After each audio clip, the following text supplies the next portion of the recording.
Terima kasih Anda masih bersama kami. Bagi Anda yang baru saja bergabung, kami hadirkan kembali 3 berita utama hari ini. Gadis remaja di kota Palembang dirampok oleh seorang pemuda yang baru dikenal.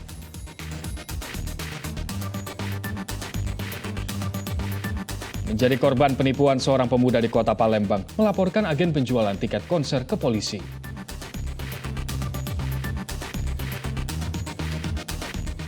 Kencangnya angin dan banyaknya ilalang kering memicu api cepat menyebar dalam kebakaran lahan di Palembang.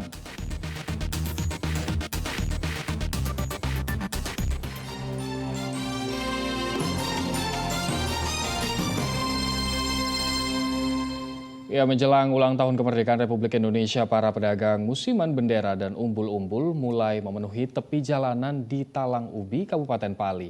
Mereka sengaja datang dari berbagai daerah untuk meraih rezeki pada momen Hari Kemerdekaan. Sayangnya, sampai saat ini masih sepi pembeli.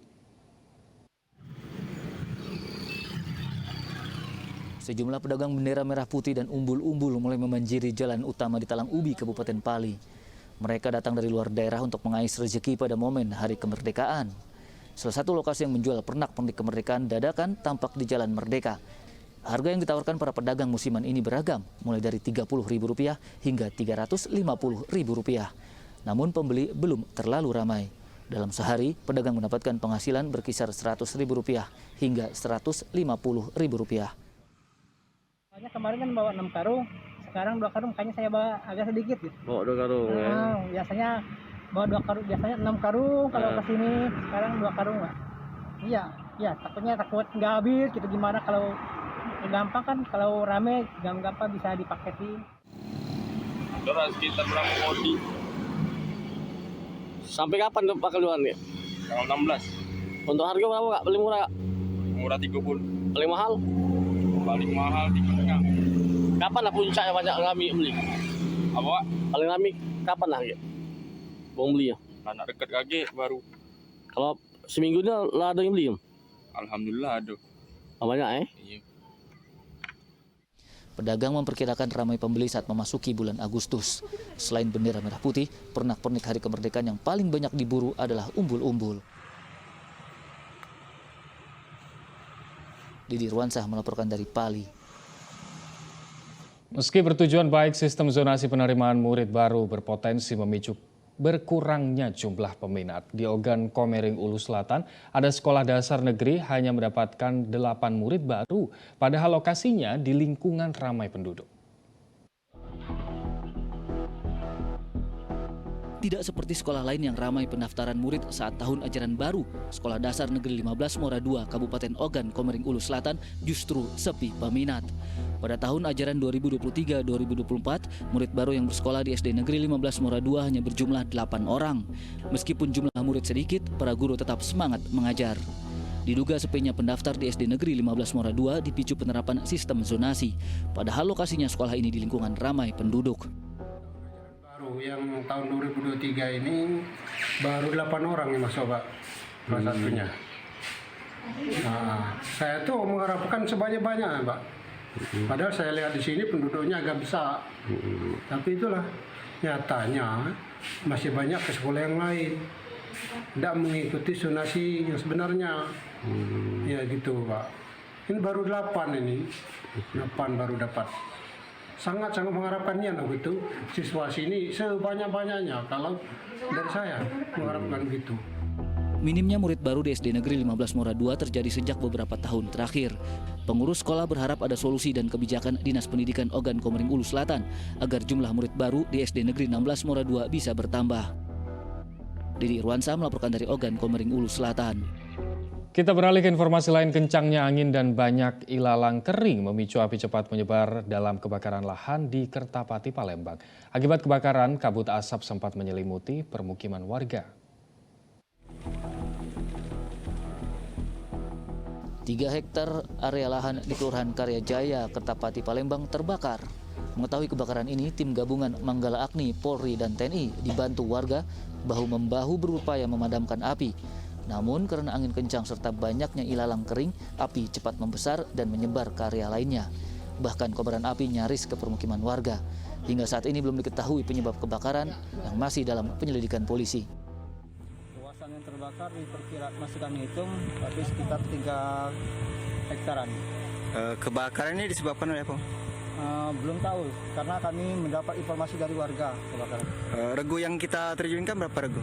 Regu yang turun saat ini 1 regu, tapi tadi ada dari Polri dan dibantu oleh masyarakat.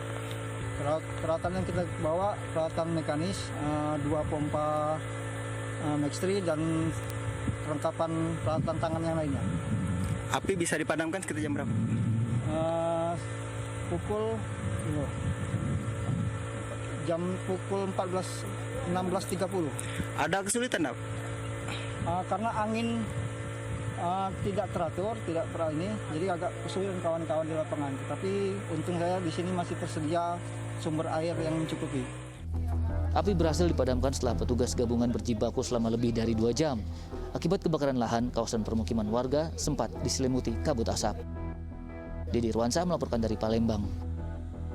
Mendengar kata rujak pasti terbayang buah-buahan bercampur sambal manis. Namun rujak satu ini berbeda, namanya rujak mie yang memadukan pempek, tahu goreng, mie timun, dan tentunya cuka. Rasanya segar bercampur pedas, menggugah selera.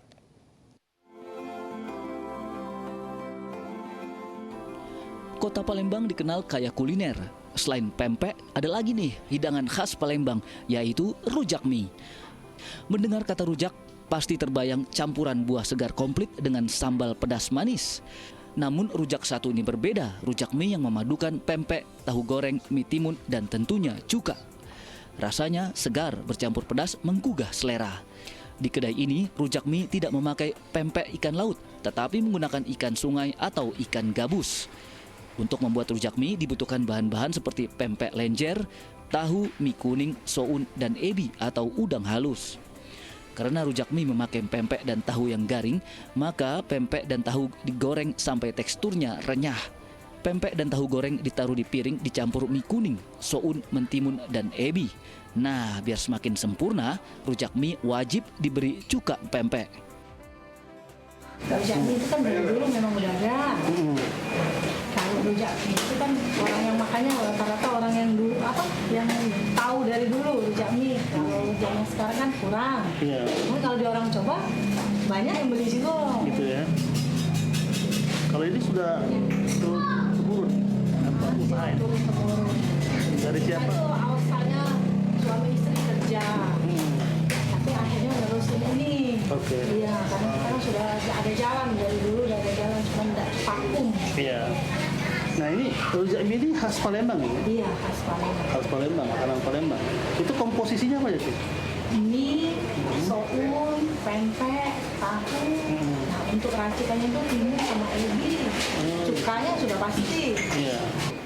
Biasanya kapan? Setiap hari Sabtu, hari weekend lah. Tunggu libur sering makan rujak mie di sini. Kenapa suka pempek? Sukanya enak, pas di lidah. Pempeknya juga nggak keras, lembut. Tahunya enak garing. Kalau harganya gimana?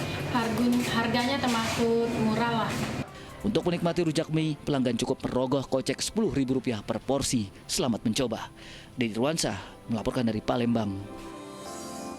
Informasi tersebut mengakhiri berita Palembang hari ini. Saya Ilham Ardiansyah. Terima kasih atas perhatian dan kebersamaan Anda. Selamat beraktivitas dan sampai jumpa.